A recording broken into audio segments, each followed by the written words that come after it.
Hey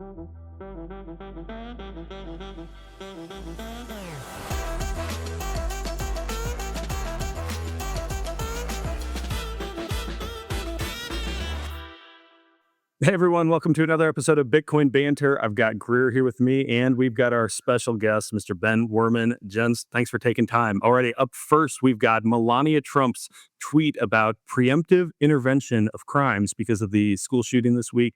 And if you look at the post Whitney Webb shared, she said she's been warning people about this for a long time, but basically they're looking to stop crime before it happens, which looks very, very concerning. Ben, this feels like a topic you will crush. Why don't you take this one first and give your thoughts? We just see so many examples of this where the the problem reaction solution should always be the framework you're looking at, and who's benefiting from having a solution to provide, and it's usually some way to take away your freedom. And I haven't dug super deep into the details of exactly what the proposal was, but it's not going to be good for us. It's going to be good for a few people that have a lot of power, that's for sure. Yeah, she said beginning in our homes, extending through school districts, and of course, social media platforms. So I can only imagine all the ideas they're concocting for how they can prevent crime before it happens. And I can imagine we as Bitcoin Banter participants are going to be par for the course in terms of enforcement. Greer, what do you think? Yeah, I think if you live in a free society, you have to be able to accept some risk. Bad things happen. And unfortunately, that's just the nature of being alive. I don't think we'll ever be able to prevent crime. And I think Ben's right. What they want to do is make sure that they catch you early before you do it. And, if you saw the movie Minority Report, this is not a great way to live. We don't want to live in a society like this. What we want is to have security, but with the freedom to move, to think, to speak. And I think that, this push where bad things happen, let's do something about it, is a slippery slope. They want to start at the home level. And if you're paranoid, where does that leave you? Are they listening to your conversations, et cetera? So I think this is just a great opportunity for us to push back and say, freedom includes bad things happening. And when you hear sayings like freedom isn't free, this is exactly what we're talking about. Tragic events are awful and regrettable, and we wish they didn't happen. But if you think you can prevent bad things from happening, you're delusional. Absolutely. It's all about creating a context for more surveillance and more ways to just track people, control. Yeah, absolutely. And it's why we do the work we do at the Bitcoin Way, because people are like, we see this at like so many Australians right now are looking to get out. And so they're finding our plan B very appealing. They're looking at a place like Panama, and they don't have all of these nonsensical restrictions and interventions and taxing extra bedrooms and things we've talked about on the show before. But I would say it also is very important that you take the time to protect yourself financially with Bitcoin and self custody, and to protect your digital privacy. But anyway, protect yourself. Bitcoin and self custody. Protect your computer, your phone. Have a Plan B option. All of those good things. Up next, guys, we've got Tether launching a USDT stablecoin on Bitcoin via RGB and Taproot assets. So the lifeline of the dollar is likely extended to some degree. At least they're using better technology to make it happen, but not something I think I'm excited about. Greer, what's your thought on this?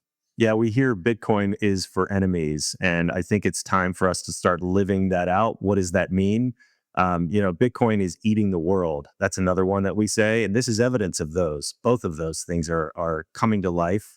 The part that is really surprising is how quickly it's happening. Tether is very popular in countries where the fiat currency doesn't hold value. So the people there look to Tether as it's a way to get out of a deflating or an inflating currency. For them, it's a good thing. For us in the West, we are looking at Tether as the CBDC, the surveillance coin, and coming to Bitcoin means that it's going to be faster, easier, cheaper, and will likely in a future world that's probably coming very quickly, we're going to have Tether sitting right next to Bitcoin in your digital wallet. Perhaps your employer will start paying you in Tether in the not too distant future. And the piece that I think they're trying to figure out now is the marketing. How do we get people to see that this is the digital dollar. It's a one-to-one backed stable coin to the US Treasury. So, like you said, Michael, I think this extends the life of the dollar. And I think if you are a Bitcoiner, the lines between owning Bitcoin and everything else have not been more stark. Bitcoin is the only cryptocurrency that is permissionless, unconfiscatable. And right now, I think we're going to get a very clear picture of these two things living right next to each other. Completely agree with that. Ben, USDT on Bitcoin. What's your thought? Yeah, I don't have a whole ton to add to that other than it's just it'll be interesting to see how, because like you said, certain countries really use Tether. I was in Argentina recently and it's super popular over there. And for a lot of countries all over the place, it is a valuable service. And who am I to say, oh, like you should just be a Bitcoin maximalist immediately? But at the same time, I think that we need to look at the big picture and understand that Bitcoin is the direction we're going, to make sure that folks understand that that is the end game here. Don't get too clung on to this idea of just like a digital form of the least bad of the fiats, and just use it, look at it as, frame it as a transitory period. That's sort of the stance I take. And yeah, I hold zero tether right now. And hopefully people who go in that boat use that as a way to get closer to understanding why Bitcoin is the future, why they should really focus on that. Yeah, all blockchains are not created equal. Keep that in mind when you're picking your form of money, everyone. Alrighty, up next, we've got Coinbase deplatformed this guy, likely because of his work on Bitcoin privacy, is his thought. He said, last time I used Coinbase was perhaps in 2014, well over a decade, so they can't really claim I misused their service. So Coinbase, once again, drops the ball. They are, anyone listening, if you are using Coinbase, please, dear God, get your coins off of Coinbase. Take self custody, first of all, but pick a different exchange. If you're in the US, use River. If you're in Canada, use Bitcoin Well. If you're in Europe, try Relay Out. There are plenty of great options. Don't use Coinbase. Then I'll let you add anything you want to.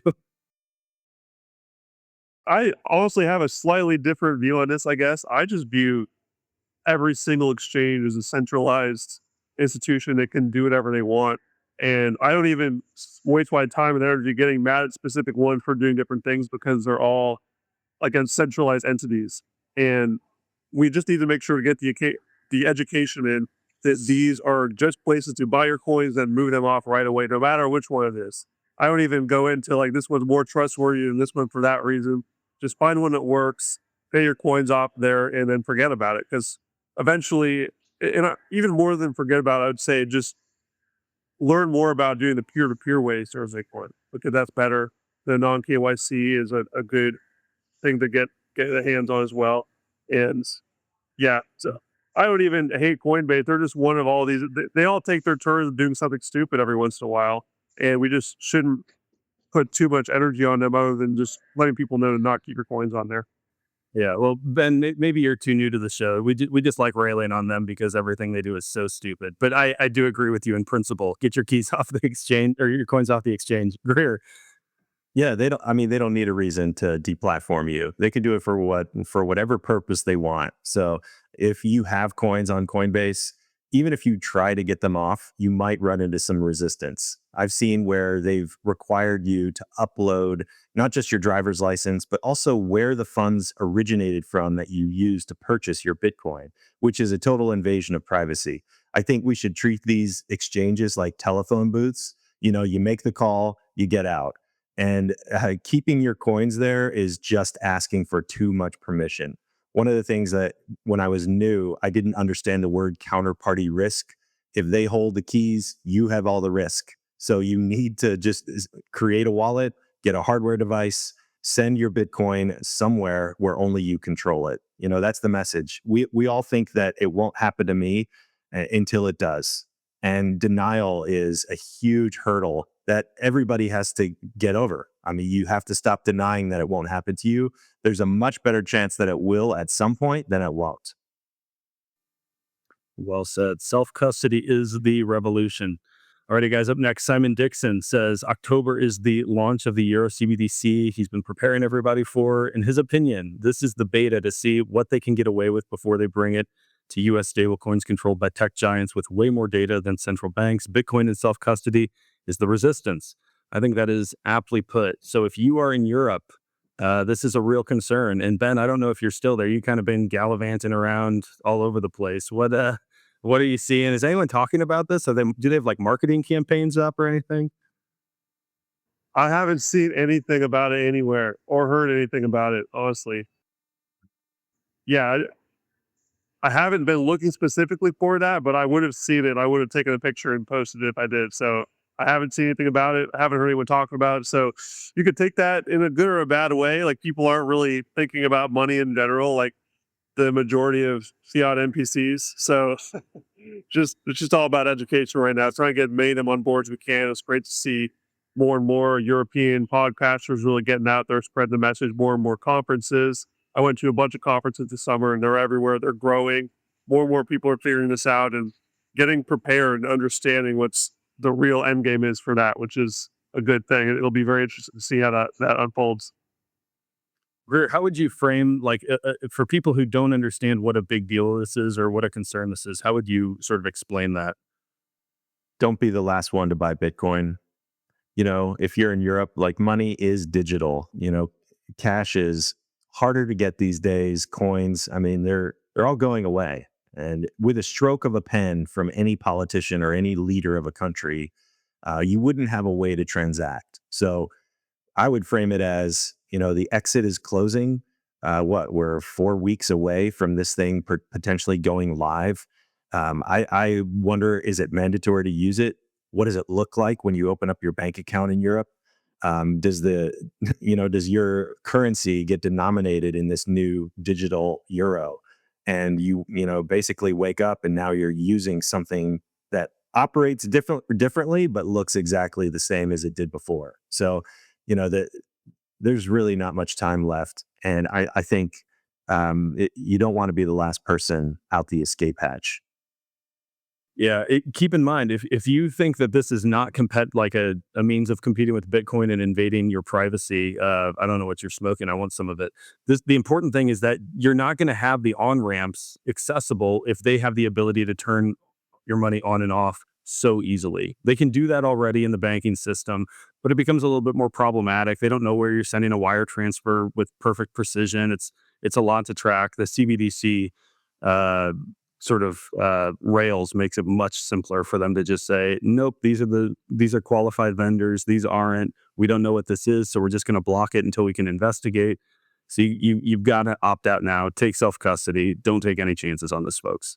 One quick question. Do you think that, let's say this digital euro goes live, right? It goes live on a Monday. Do you think that they will permit you to purchase Bitcoin on Relay or one of the other Bitcoin exchanges? I don't know the answer, but if I was in Europe, that would be one of the first things I'd want to know. Are they going to be Yeah. able to restrict what I purchase? I think they will definitely be able to. I don't know that they'll start there because I think to Simon's point, I think they want to test the waters a little bit. What can we get away with? Like, I don't know if this was true. My brother told me, I remember talking to him after COVID, that Fauci had maybe come out and said something about getting people to wear goggles or something because COVID could be contracted through the eyes or something like that. And then they like shut it down as soon as everyone was like, what the hell are you talking about? Like, we're not doing that. And so it's like they get like push the limit to see and then they just retract it. So I think they'll start off slower and then they'll, turn Bitcoin into some sort of a national emergency. And now you shut it down because it's the reason, we're hyperinflating or something like that. I don't think they'll start there, but I wouldn't gamble though. I would figure it out quickly, get your Bitcoin, take self-custody and get as far away from the CBDC as you can. Ben, anything to add to that? No, I agree with everything. It's just going to be. It'll be interesting to see if we're able to turn this into a positive. Just getting people more comfortable with the idea of digital money, and this is going to be a huge opportunity for the educators out there and the orange pilling masses to just utilize that and just find those people that are starting to use a digital wallet and say, okay, now you just need to see how easy this is to pay whatever. You're already doing this anyway. Your fiat account is using digital, but now it's very digital, more digital. Now here's a form of money that's actually better too to use in a digital wallet. It's Bitcoin. It's way better. So that's going to be the goal from here on out. Amen. Well said. All righty, guys. Simply Bitcoin says just in, global Bitcoin mining hash rate hits a new record high. So we've talked about this several times the last few months. This, I think, Greer is the signal that we have. The price action has disappointed many, which I think people just need to be patient and take a chill pill. But hash rate's coming online. I mean, at an incredible clip. So, what signals does this send, in your view, to us as Bitcoiners and to anyone watching in the world? Yeah, with a hash rate moving parabolic like this, it is, just ever increasing. This to me says everyone wants Bitcoin. Everyone wants to mine Bitcoin, and we're going to need more electricity to be competitive.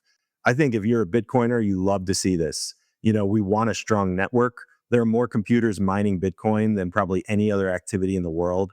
So this to me is good news. I think being a Bitcoiner and then getting into mining at home has been an incredibly rewarding experience. Don't let the hash rate keep you from buying a solo miner, from joining a pool, from running knots and ocean. You should be part of this. This is the most exciting thing. And I think, with the odds of being able to win a block, maybe they're low, but join the party. This is where all the energy is. And it's totally decentralized. Anyone can plug in at any time. And, if you are confused, look at the hash rate. This tells more of the Bitcoin story than anything else. And something I'll add too is you mentioned, Michael, how a lot of people are being lulled to sleep and bored and unhappy with the price action. There are so many different charts to look at and just technical things around Bitcoin to look at. I definitely agree with you that this is a much better one to look at in terms of the strength of the network. And the one that I like the most is just the global adoption. How many people have heard of Bitcoin? How many people are holding Bitcoin? How many people are spending Bitcoin? How many circular economies are popping up? How many Nostra accounts are being created? Just like the growth of people finding it and understanding it. But basically, everything to me at this point is more interesting than the price, which I think is a good place to be. And I encourage more people to just detach from the price and look at these things that actually are showing this thing is growing, getting stronger, getting more unbeatable, and just becoming more of a powerhouse in the world. All righty, guys. Yeah. So again, follow the signal. Hash rate is way more interesting than price. If you know, you know. And up last, we've got the U.S. Department of Commerce will begin posting real GDP data on Polygon, turning economic data into an immutable global public good. Unfortunately, as I mentioned offline, the economic data that they report is itself is not immutable because they revise all of the good news toward bad news, a couple months later. But I still, like, could one of you explain to me what value they think is being added by posting this on a quote unquote immutable ledger, which we all know is probably, highly centralized? Yeah, I would say that they're getting comfortable with cryptocurrency, with crypto, and I think unfortunately we're going to live in this world probably for some time where you have Bitcoin and everything else, and the government, being very comfortable with these shitcoin networks. For me as a Bitcoiner, I mean, there's nothing I can do other than just observe. But if I was a token holder, I really want to own a token of the DMV or of the USDA. Like, these guys that are buying crypto look at Bitcoin and say, that's too expensive. I'll buy something else. Okay, well, now you just bought some government coin or a coin that the government likes to use. Is that really what the goal is? If you go back to what Satoshi created, he gave us people a way to exchange value peer to peer with no third party, no intermediary. That's what I think that we should all be focused on.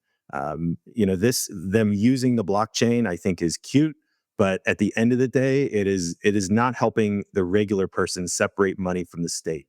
And you can see what the state does when they get money in their hands. Everything gets more expensive because they print it out of thin air. So other than that, have fun staying poor.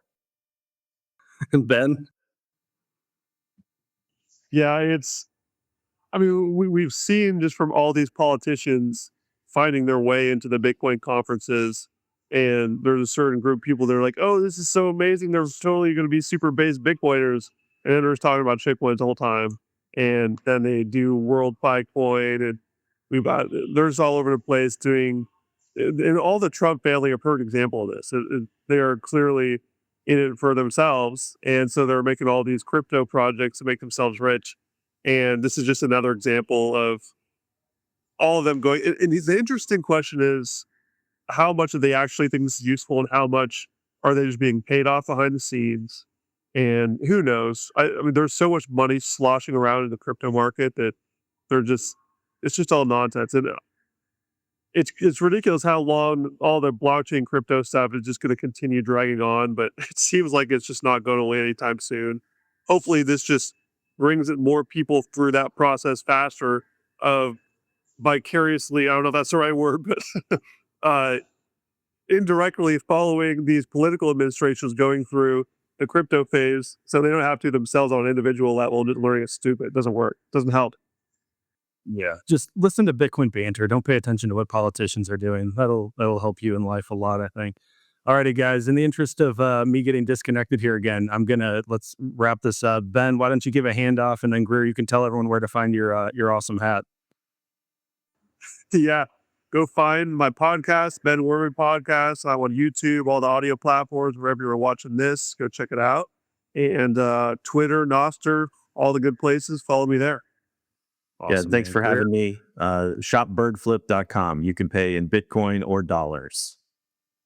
Awesome. And you can go to the bitcoinway.com. Everyone stick around, learn a little bit about what we do, how we help you take self-custody, all the fun self-sovereign things you ought to be considering. So thanks, guys. Good chatting. Sorry about all the disconnection issues, but we'll make it happen. So take care, guys.